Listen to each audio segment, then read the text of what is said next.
24वें दिन दैनिक कार्यों से निवृत्त होकर जैसे ही राजा भोज दरबार में उपस्थित हुए तो सभी दरबारीजन उनके अभिवादन के लिए उठ खड़े हो गए।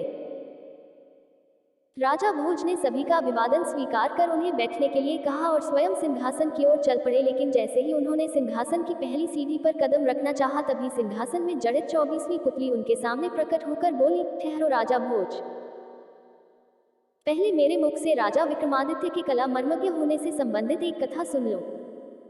उसे सुनने के बाद ही तुम सिंहासन पर बैठने का विचार करना।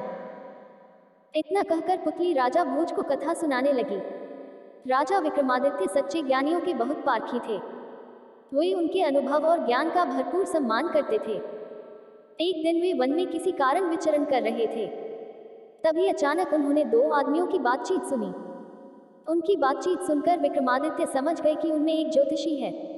उन्होंने सोचा इन दोनों की बातें सुननी चाहिए। यह विचार कर उन्होंने अपनी जेब से अदृश्य होने वाला चंदन का टीका निकाला। उन्होंने उसे माथे पर लगाया और अदृश्य होकर उनकी बातें सुनने लगे। ज्योतिषी बोला, मित्र, मैंने ज्योतिषी का पूरा ज्ञान अर्जित कर लिया है और अब मैं तुम्हारे भूत, वर्तमान और भविष्य के बारे में सब कुछ बता सकता हूँ।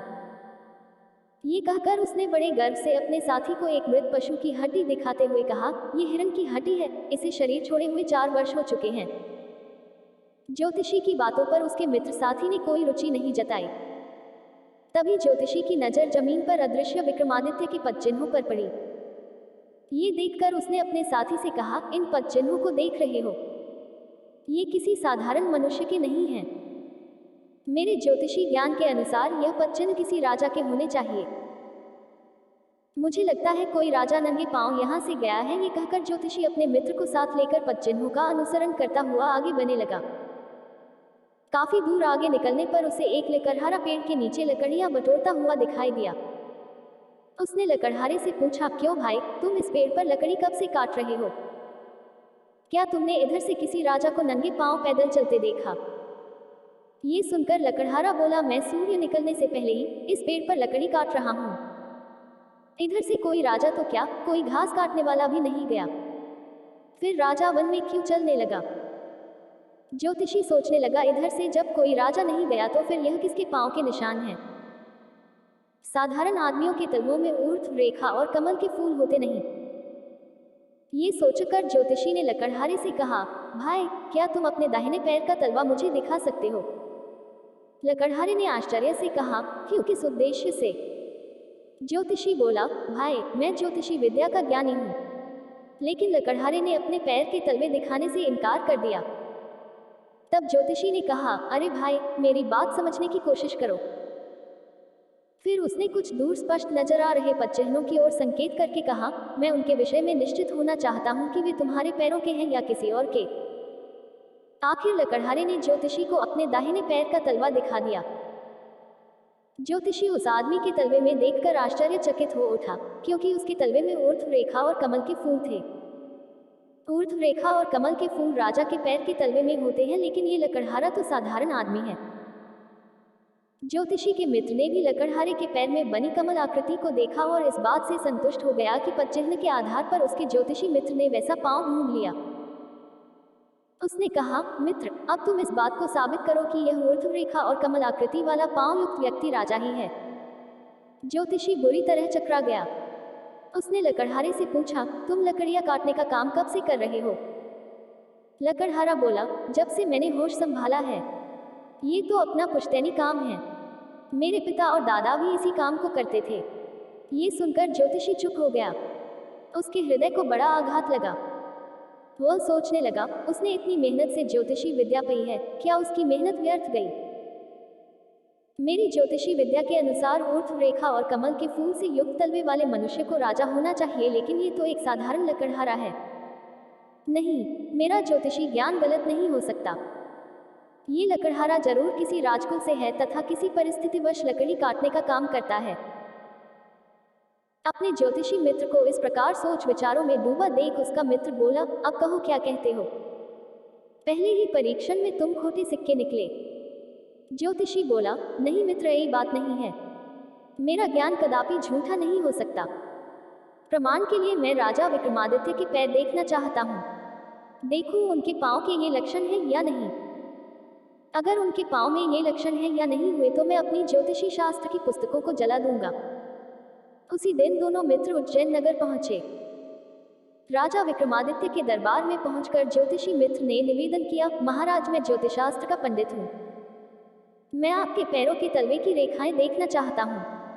विक्रमादित्य ने मुस्कुराकर अपना पैर आगे बढ़ा दिए, लेकिन ये क्या? विक्रमादित्य के पैरों के तलवों में न तो ऊर्ध्व रेखा थी और न कमल के फूल। ये देखकर ज्योतिषी की आंखों के सामने अंधेरा छा गया।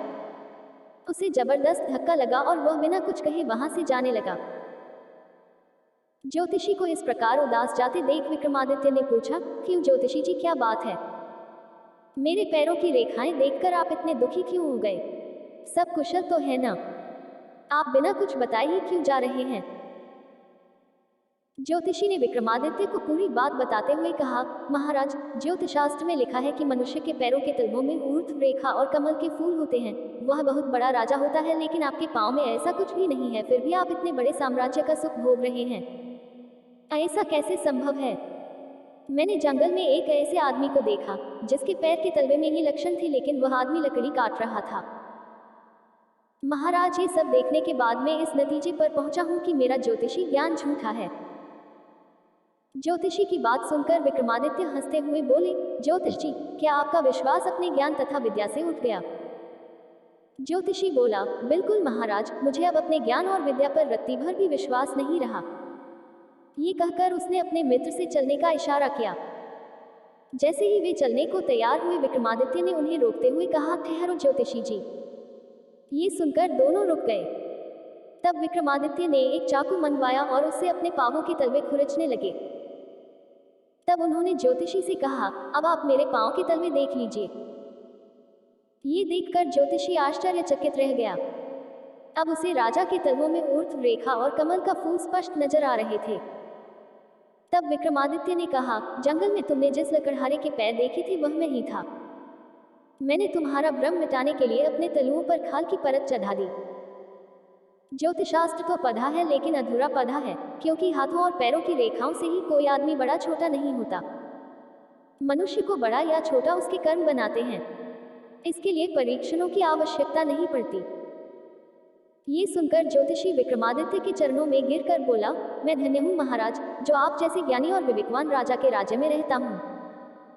ये कथा सुनाकर पुतली बोली, राजा भोज, सुना तुमने? अगर तुमने कभी किसी ज्ञानी के अधूरे ज्ञान के प्रति सीख दी है तो तुम इस सिंहासन पर बैठने के हकदार हो, अन्यथा नहीं। ये कहकर पुतली अदृश्य होकर अपने स्थान पर समा गई। पुतली की बात सुनकर राजा भोज ने अपनी गर्दन झुका ली, लेकिन उनके मन में सिंहासन पर बैठने का लोभ नहीं गया। अगले दिन सिंहासन पर बैठने का विचार कर वह अपने महल में लौट आए।